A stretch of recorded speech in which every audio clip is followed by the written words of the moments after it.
Hey folks, what's up? This is Adam here. I can't see the guy. Haven't done a review in a while, so getting back to him here on the Movie Vault. And I want to talk about a movie which I saw when I was I'd say about 14 years of age. And I remember really falling in love with the actress at the time, Natasha Henstridge. I think you know which movie I'm talking about already. It's this science fiction movie right here that came out the year of 1995, Species. Okay. Now, I think this is a great movie. I know there's sequels to this movie, but I'm going to be completely honest with you. I saw Species 2 and I didn't like it. And then I watched like the first half hour of Species 3 and turned it off because I thought that sucked as well. Um, the first one's the only one worth watching in the franchise, in my opinion. And like I said, when I saw this movie for the first time and I saw all those nude scenes of Natasha Henstridge, I instantly fell in love with her because I thought she was a really beautiful actress, and there were some hot, sexy scenes in this movie, you know.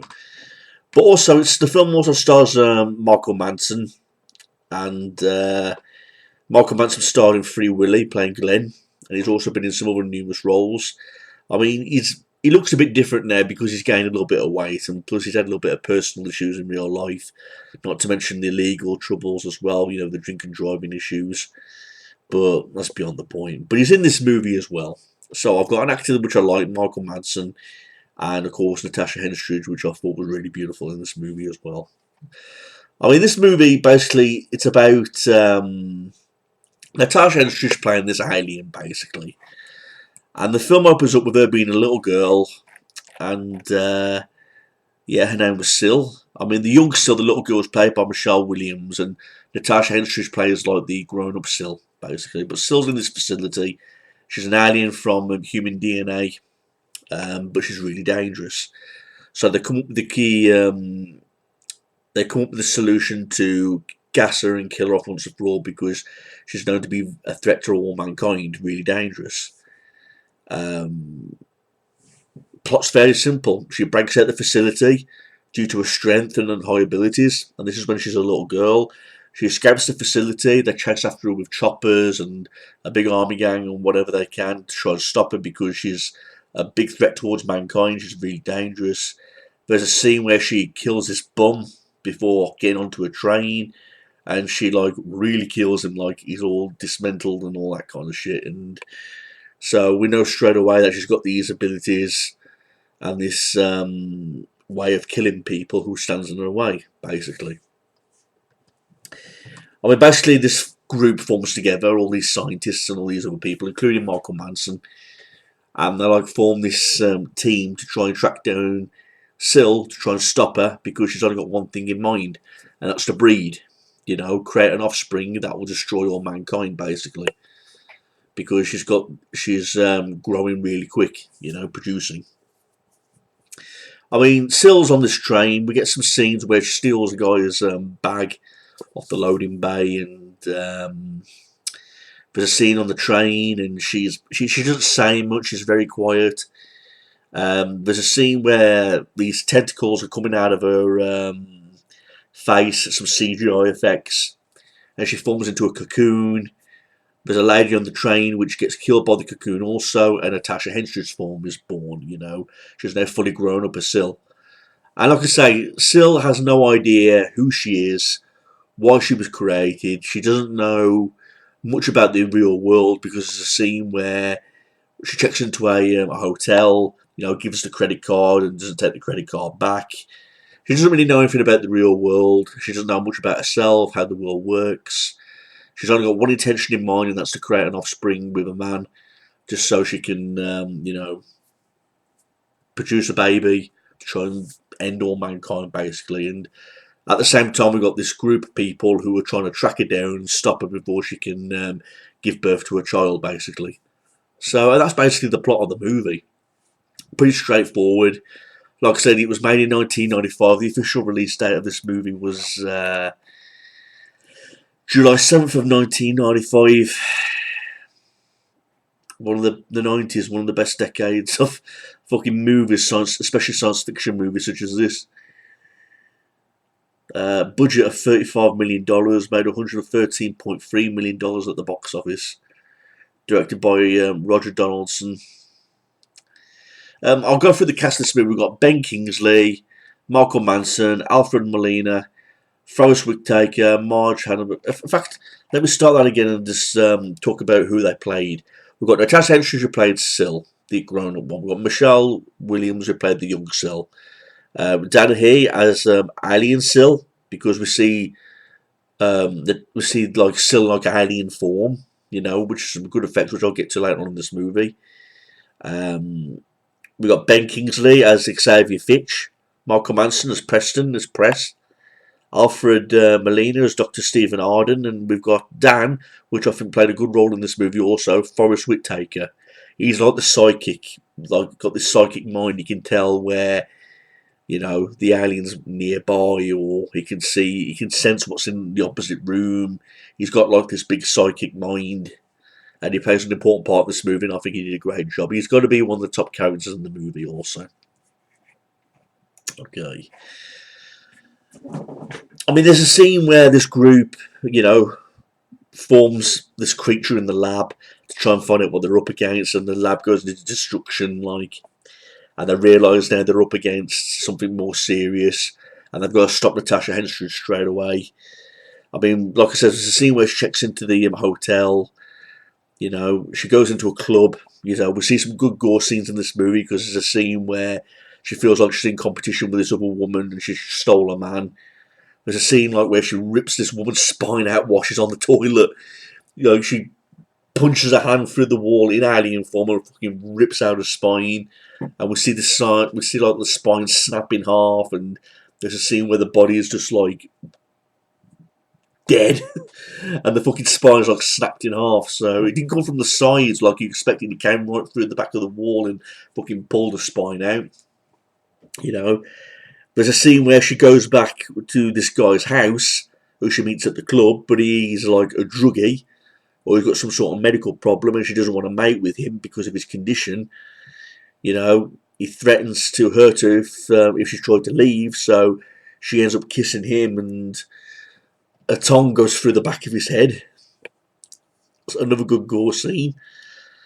There's a scene in the movie where she gets hit by a car, and this guy who's kind-hearted puts the medical bill down on his credit card and takes her back to his place. But he's more precautious because he doesn't like trying to have sex with her straight away, but trying to make out in this hot tub. And Natasha Henstridge's fully aware that she's got the team on her ass trying to hunt her down and try and stop her.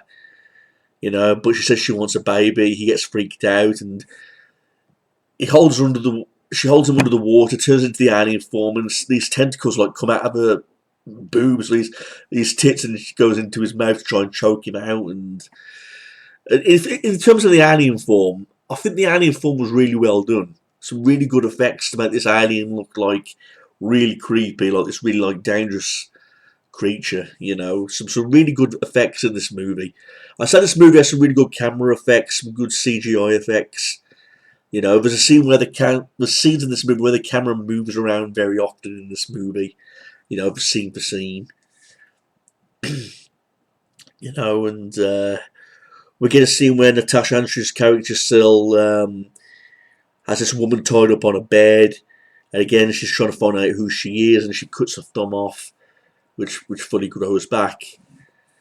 There's a scene where she locks her in the car. She has these barrels of petrol in the car, and of course when the car crashes, the chopper and all that shoots at the car, blows it up. Michael Manson thinks it's too easy of a kill to try and kill Natasha Henstridge. And I must say the last half of the film takes place in this hotel in the sewers. I thought this was a really good scene. Good idea for it to take place in the sewers, because they're in a team down there with flamethrowers. Because she does get pregnant by one of the team members because she dyes her hair brunette. She dyes her hair brunette, so because her trademark is her long blonde hair. But I even thought she looked beautiful with the brunette hair, but still prefer the blonde, even though she did look beautiful in the brunette hair form. So one thing I will say about this movie is Natasha Henstridge is a really good actress in my opinion. In my opinion, this was her first movie role. She did modelling for that.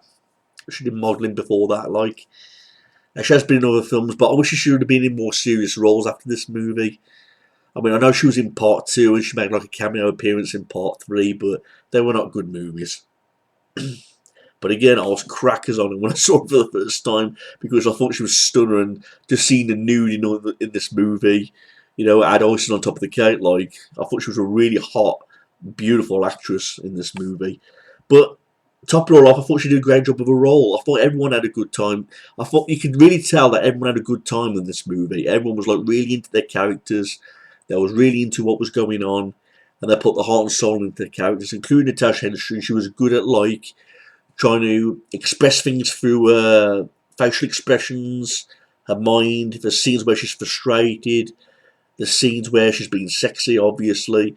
And I thought she pulled off every scene really well. Natasha Henstridge did in the role as Syl. She did a really good job. Even the scene where she was with that guy who was the druggie and she showed signs of concern of like what's going on here. It was all through facial expressions mainly because she does talk in this movie, but she's mainly like showing expressions of emotion more than talking in this movie. She's like being very mysterious, especially when she's in a world where she doesn't know what's going on all around her.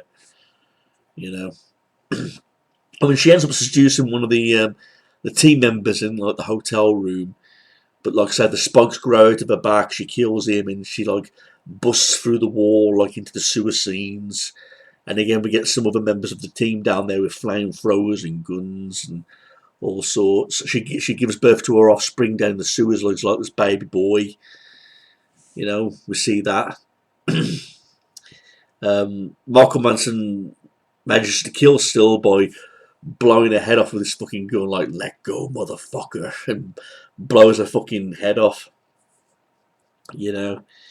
And it states clearly that there was going to be a sequel because one of the rats ate one of the tentacles in the ending scene, so it was clear that there was going to be a sequel.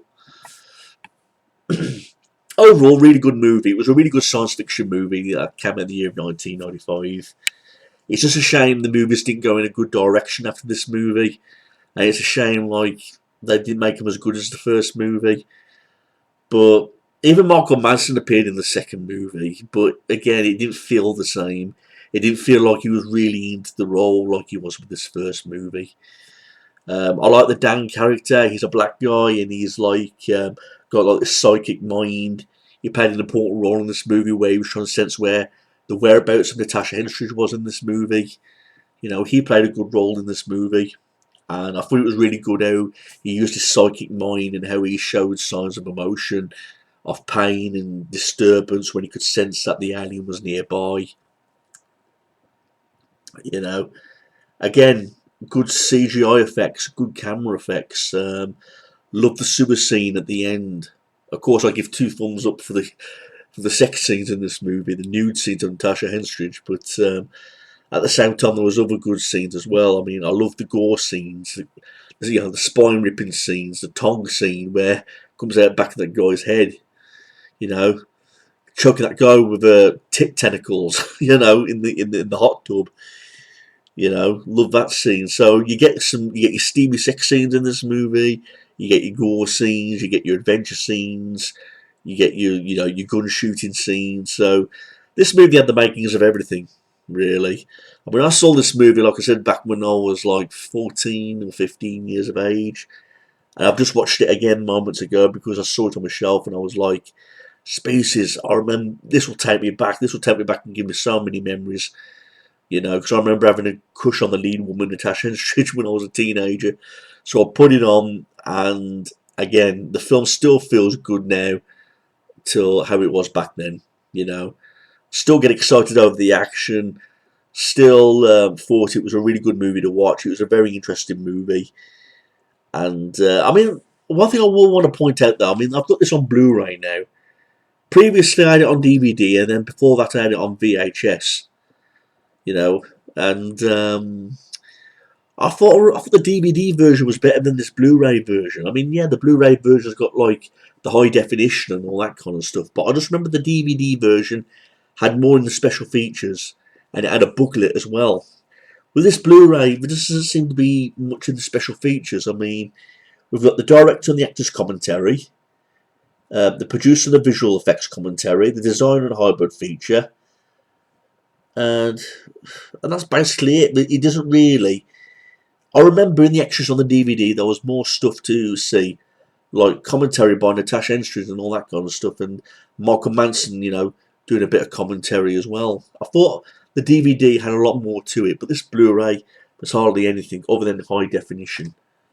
I was a bit disappointed in that because I got rid of the DVD to own it on Blu-ray, and I wish I'd never done that now. So maybe there is a better version of it on Blu-ray out there somewhere.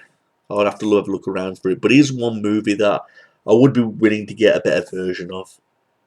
Yeah, but this seems to be like a simple Blu-ray version.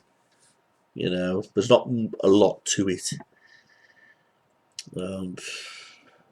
But other than that, there's no other complaints. Please like, rate, and comment this, everybody. Email me if you've got any questions and leave all your thoughts and comments in the section below. Again, I won't be reviewing Species 2. I won't be reviewing Species 3 because there's no point. I don't like those movies. And I'm not going to watch them for the sake of them, just to do a rant on them. The first movie is the only one worth watching. Again, I give props to everything in the movie, of everything they're doing, acting-wise, and all the effects and everything. So it is a good watch for a science fiction movie if you're a science fiction fan. And again, it came out in 1995, which was one of the best decades of science fiction, in my opinion. And a lot of good science fiction movies came out in the 90s. So, again, thanks for watching this, everybody. Email if you've got any questions, leave them all below. Peace out.